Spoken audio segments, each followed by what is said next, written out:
फूट डालो शासन का। एक्शन से तो 5% लोगों का लाभ है, 95% लाभ नहीं है। एगो गलती करता है तो एगो को लाभ डाल दे सकते हैं। अरे पंडितवा, अरे रजपूतवा, अरे कुर्मिया, अरे कनुआ कि जो बॉम्बे में फिल्म सिटी है वो भोजपुरी क्षेत्र कोयलों में क्यों नहीं?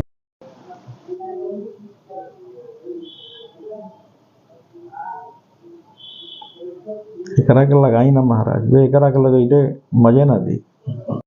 हाँ सहयोगी जी, बताया जाए देश के कई मुद्दे हैं, उसको लेकर आज अपने विचार रखने के लिए हमें बुलाया। क्या बात बताइए? पहला तो मुद्दा है धर्म और अधर्म का। आज जो महापर्व के रूप में मुसलमान भाई का आज पर्व है और साथ साथ रामनवमी है, तो हिंदू और मुसलमान भाइयों को भोजपुरिया जन मोर्चा की ओर से पहले हार्दिक शुभकामना देता है। क्या कहना चाहेंगे अभी जिस तरीके से देश भर की अन्य मुद्दाएं चल रही हैं, बहुत सी समस्याएं हैं, उन समस्याओं को देखिए, सबसे बड़ी समस्या है बेरोजगारी का, और बेरोजगारी के चलते आज पूरी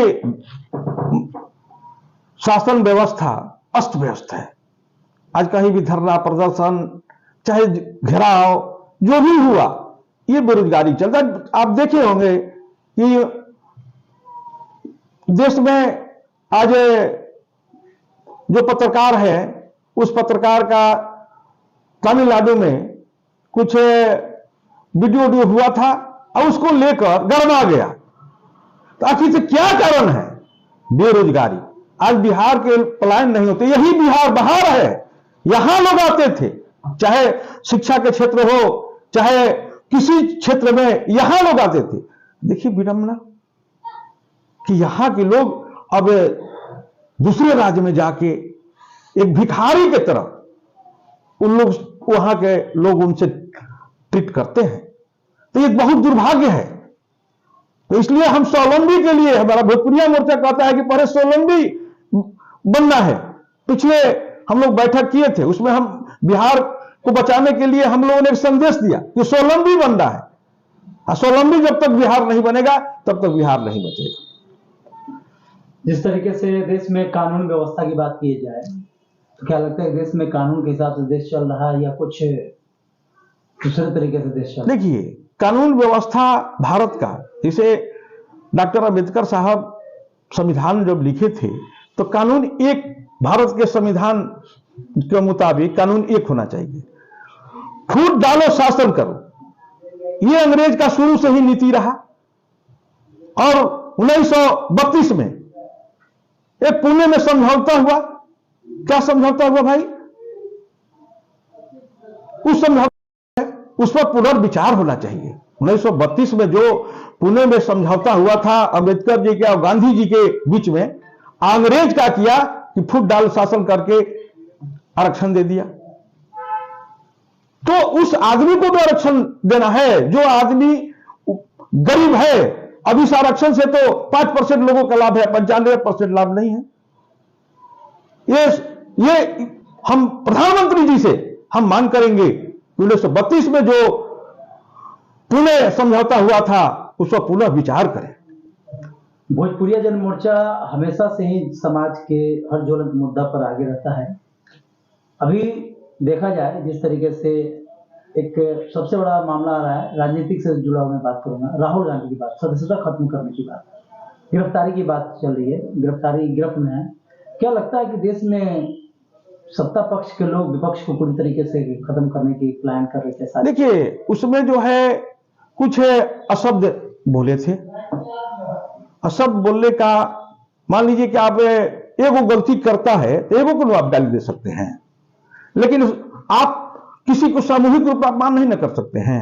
जैसे मान लीजिए कि अभी एसटी आपका एक्ट है, तो यही पंडित जी है, पंडितवा कहा जाता है। अरे पंडितवा, अरे रजपूतवा, अरे कुर्मिया, अरे कनुआ, तो क्या माने उस पर एक्ट नहीं बनना चाहिए? उस पर भी एक्ट बनना चाहिए।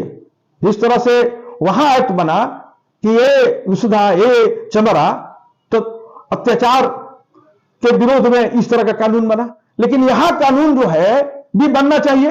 ये कनुआ, ये रजपूतवा, ये भूमिहरवा, ये पंडितवा, इस पर भी कानून बनना चाहिए, भोजपुरिया जन मोर्चा मांग करता है। यानी जिस तरीके से राहुल गांधी ने सरनेम को लेकर जो किया, उस पर आप चाहते हैं कि जिस तरीके से अन्य समाज के लोगों को उपनाम मतलब किस तरीके से बोला जाए तो उसके ऊपर कानून होना चाहिए। देखिए आवेश में वो जो पूरे मोदी को बोल दिए जी, जैसे मान लीजिए कि वो आपका नरेंद्र मोदी हैं, और अगर उन पर बोले होते तो ये बात नहीं होता, लेकिन पूरे मोदी बोले।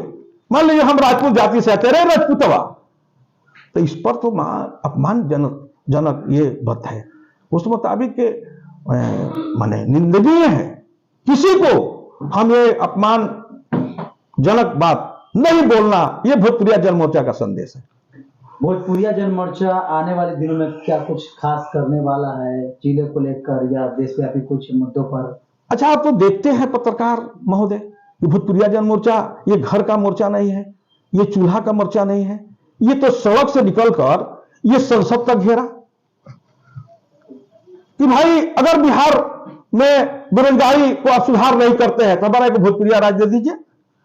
हम लोग कल कारखाना लगाकर पूरे भोजपुरिया को रोजगार देंगे, एक संदेश देते हैं। भोजपुरिया जन मोर्चा इसके लिए पिछले 2 साल संसद को घेरा था, सारा हम लोग हजारों की संख्या में जाकर। तो कहां सरकार इस बात को कहां सुन रही है, चाहे बिहार सरकार हो या चाहे भारत सरकार हो। तो ये हम लोग का संदेश है कि अगर भाई नहीं सुधार करेंगे तो उस दौर में हम लोग संघर्ष करेंगे, हम लोग आंदोलन करेंगे। राजनीति और तमाम तरह की बातें हो रही हैं सहयोगी जी, भोजपुरिया जन मोर्चा भोजपुरी को 8वीं अनुसूची में शामिल करने के लिए संघर्ष कब करेगा? अरे जो संघर्ष है हम 15 साल से कर रहे हैं, इसके पहले भी लोग संघर्ष करता है, लेकिन ये लोग जानता है कि भोजपुरी भाषा दे देंगे तो भोजपुरिया मजबूत हो जाएगा। क्योंकि आप जानते हैं कि भोजपुरिया बहुत मजबूत है, इसलिए इस मजबूत को हम और मजबूत नहीं करेंगे, ये दोहरी नीति है। भोजपुरी में आए दिनों अश्लील गीतों का जो प्रचलन चल चुका है, इसके खिलाफ भी आवाज उठाना बहुत जरूरी है आज के परिवेश में। आपने देखा कि सरकार ने भी एक लेटर जारी किया था होली के समय, इस पर क्या कहेंगे? देखिए किस तरह से अंकुश लगाया जाए? देखिए इस पर तो हम लोग भोजपुरिया मोर्चा हमेशा संघर्ष करते हैं। अश्लील गीत जो है भोजपुरी में जो आज चमकाने के लिए लोग बाजार भाव में अश्लील लोग गाते हैं, तो उसका हम लोग विरोध किया है, सड़क पर उतर कर हम लोग विरोध किया। हम लोग तो मांग किया है कि जो बॉम्बे में फिल्म सिटी है वो भोजपुरी क्षेत्र कोयलोर में क्यों नहीं बन जाए। अगर फिल्म सिटी बन जाएगा तो यहाँ का रिवेन्यू भोजपुरिया क्षेत्र का हमारा बढ़ जाएगा। इसलिए अनेक भोजपुरिया राज्य बनाने में अनेक हमारा बल मिलता है, अनेक बल है, चाहे सामाजिक दृष्टिकोण से कहिए, सामाजिक राजनीतिक दृष्टिकोण से कहिए, चाहे रोजगार की दृष्टि से कहिए। देखिए बालू का खनन से आज हमारा पूरा बिहार चल रहा है। अगर हम बालू के खनन से हमारा राज्य बनता तो हम भोजपुरिया लोग कम से कम घर घर में नौकरी पैदा कर देते। जिस तरह से जातिवाद की बात आपने की कि स्वर्ण जातियों के लिए भी कानून बनना चाहिए ताकि उनका अपमान ना हो, क्यों ऐसा नहीं हो सकता है कि सबको सम्मान मिले और सभी जातियों का सम्मान? क्योंकि जिस तरह से देखा जाए पिछले दिनों में कि नेता राजनीति करते थे जाति और धर्म के आधार पर, उसके बाद अब गायक राजनीति करने लगे जाति के नाम पर, तो क्या ये ऐसा नहीं हो सकता कि सभी धर्मों को समान सम्मान मिले ताकि कोई भी धर्म या कोई भी जाति छोटा बड़ा ना हो, सभी समान हो? सवाल है, इसीलिए हमने कहा, क्योंकि आपने तो कानून बनाने की बात की, हम इसीलिए ने कहा कि अरे मुसलमानवा उस पर जो बोला इस तरह का बात, वो अत्याचार के तहत उस व्यक्ति पर FIR होना चाहिए। तब लोग मान लीजिए कि इसका गलत उपयोग नहीं होगा, और नहीं तो कुछ नहीं होता है। जाकर देखिए न्यायालय में यही होता है कि हम पर ही गाली दे दिए, हमको ही गाली दे दिए। तो इस तरह का कानून में जो हमारे ब्रिटिश सरकार ने फूट डालने के लिए 1932 में इस तरह का समझौता पुणे में किया था कि इन लोगों को हम बांट दें। हम लोग एक होना चाहते हैं, सारा भारतवासी हम लोग एक हैं। अमीरी और गरीबी पर आरक्षण होना चाहिए। अगर आरक्षण की बात करते हैं तो अमीरी और गरीबी पर आरक्षण होना चाहिए। यह मेरा भोजपुरिया जन मोर्चा का संदेश है। चूंकि ब्राह्मण में भी गरीब है, राजपूत में भी गरीब है, उस गरीब को लाभ मिल सके। जाति के नाम पर तो 5% ही लोगों को फायदा हुआ, जैसे रामविलास पासवान जैसे कुछ नेता हैं हमारे देश में, उन लोगों का फायदा होगा। बाकी तो हमारे उस जाति के किसको फायदा हुआ? 95% पत्रकार महोदय आप बताइए, प्रेस कॉन्फ्रेंस में आप ही बताइए ना।